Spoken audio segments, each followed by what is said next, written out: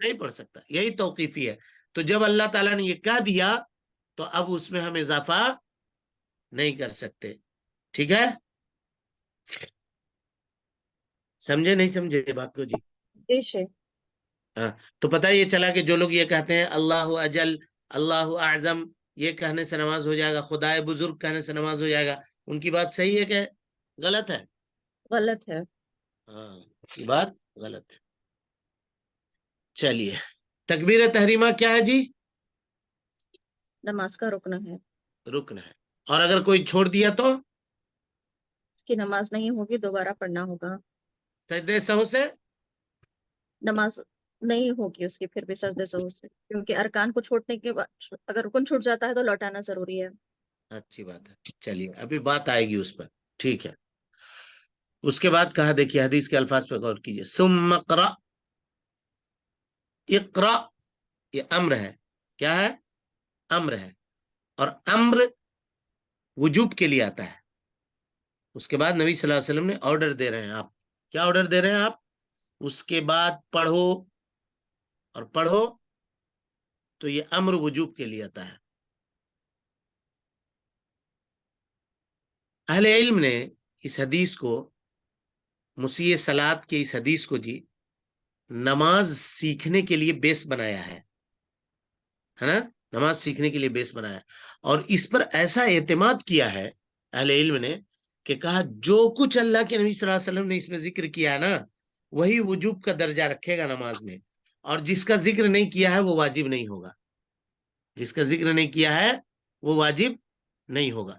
اس لیے کہ اللہ کے نبی صلی اللہ علیہ وسلم کے اوامر یہ وجوب کے اوپر دلالت کرتے ہیں، اور نبی صلی اللہ علیہ وسلم سکھا رہے ہیں ایک صحابی کو کیسے نماز پڑھنا ہے. تو وہ یعنی وہ موقع اور محل جو ہے وہ تعلیم کا ہے. گویا کہ جن جن چیزوں کا تذکرہ اللہ کے نبی صلی اللہ علیہ وسلم نے کیا ہے وہ سب کے سب واجب ہیں، اور جن کا تذکرہ اللہ کے نبی صلی اللہ علیہ وسلم نے حدیث مسیح میں نہیں کیا ہے وہ واجب نہیں ہے. اور کیا کیا ہے ہم ابھی آپ کو بتلائیں گے، وہ کون کون سی چیزیں ہیں، وہ کون کون سی چیزیں ہیں اس کا ذکر آپ کے سامنے ہوگا. ٹھیک ہے. اس کے بعد کہا ثم اقرأ ما تیسر معک من القرآن. تو یہ دلیل ہے کہ نماز میں قرآن مجید کی تلاوت کرنا یہ کیا ہے جی؟ واجب ہے، واجب ہے، ٹھیک ہے. اور یہ یہاں پہ مجمل ہے، یہاں پہ کیا ہے؟ مجمل ہے. دوسری حدیث میں مجمل مانے من جملہ طور پر بتایا گیا ہے. دوسری حدیث میں اس کی وضاحت آئی ہے. نبی صلی اللہ علیہ وسلم نے فرمایا لا صلاۃ لمن لم یقرأ بفاتحۃ الکتاب. تو قرآن مجید جس کو آپ لوگ ضمی سورہ کہتے ہیں وہ پڑھنا واجب ہے، اور سورہ فاتحہ کا پڑھنا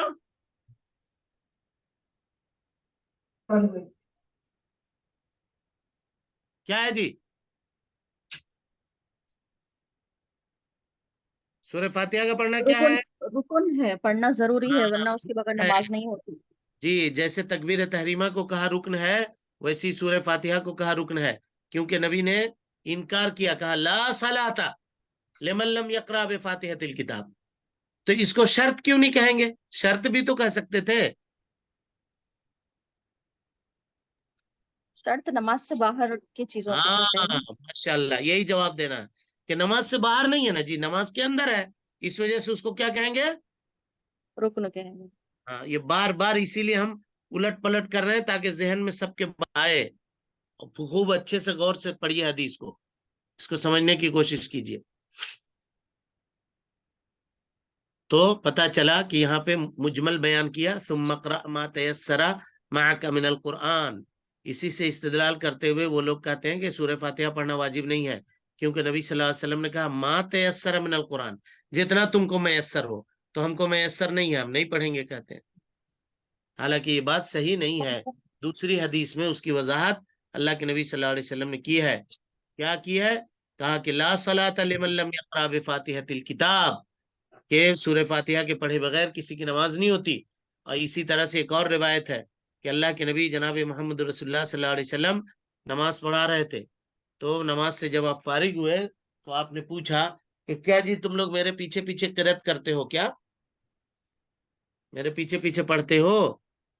کیونکہ تمہارے پڑھنے کی وجہ سے نماز میرے اوپر بھاری ہو رہی تھی. یعنی پیچھے سے اگر کچھ آواز آ رہی ہے، ہلکی پھلکی بھی آواز، تو سامنے پڑھنے والے کو دقت ہوتی ہے جو تلاوت کر رہے ہیں. کیا ہوا؟ ہم لوگ بھی جب تراویح میں کھڑے ہوتے ہیں اور پیچھے بچے اگر بات چیت کرتے ہیں یا کچھ کرتے ہیں تو پورا ذہن و دماغ ادھر ہی چلا جاتا ہے، اور پھر بھولنے لگتا ہے آدمی، ڈسٹرب ہوتا ہے. خاص طور پہ ہم کو بہت ڈسٹرب ہوتا ہے، اس سے بہت ڈسٹرب ہوتا ہے کہ اگر کوئی یہ کرے تو مجھے لگتا ہے کہ کوئی لقمہ دے رہا ہے، ہم کہیں غلط تو نہیں کر دیا، کیا مسئلہ ہے، کیوں آواز آ رہی ہے پیچھے سے، پورا دھیان ادھر لگ جاتا ہے. تو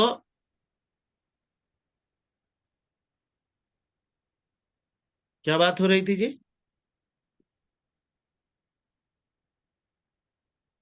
سورہ ہاں فاتحہ کے بارے میں. ضمی سورہ کے بارے میں. قرآن.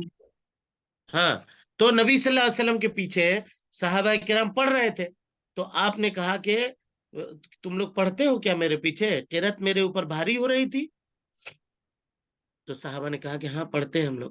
کہا نہیں نہیں، ہم جب پڑھیں تو کچھ نہ پڑھا کرو سوائے سورہ فاتحہ کے، اس لیے کہ سورہ فاتحہ کے پڑھے بغیر نماز نہیں ہوتی. سورہ فاتحہ کے پڑھے بغیر نماز نہیں ہوتی. بس اس کو یہیں رکھیے، پھر انشاءاللہ کل اس حدیث کی تشریح کریں گے. اب اتنا چیز یاد کر کے آئیے گا. صحابی کا کیا نام تھا جو نماز غلط پڑھ رہے تھے؟ اس کے بعد نبی صلی اللہ علیہ وسلم نے ان کو بتلایا اب تک کتنا رکن آپ پڑھے ہیں، کتنا شرط آپ پڑھے ہیں، کتنے واجب آپ نے پڑھی ہے. اس کو یاد، اس کا ایک نوٹ بنائیے، لکھیے. اور جب یہ حدیث ہم مکمل کریں گے نا تو آپ سے پوچھیں گے نماز کے واجبات بتاؤ، نماز کے ارکان بتاؤ، نماز کے شرائط بتاؤ، تو پھر بتانا پڑے گا. اور اس وقت جو آپ لکھے ہوئیے گا اس میں جو کمی ہوگی اس کو ہم ایڈ کر کے اس کو پورا کروا دیں گے، تاکہ آپ کو سمجھ میں آ جائے کہ نماز کے جو کام ہیں اس میں سے کون شرط ہے، کون واجب ہے اور کون مستحب ہے، اور اسی طریقے سے کس کے چھوٹنے سے نماز لوٹانے پڑے گی، کس کے چھوٹنے سے سجدہ سہو کرنے سے نماز ہو جائے گی. یہ جاننی بہت ضروری ہے. چلیں، السلام علیکم ورحمۃ اللہ وبرکاتہ. وعلیکم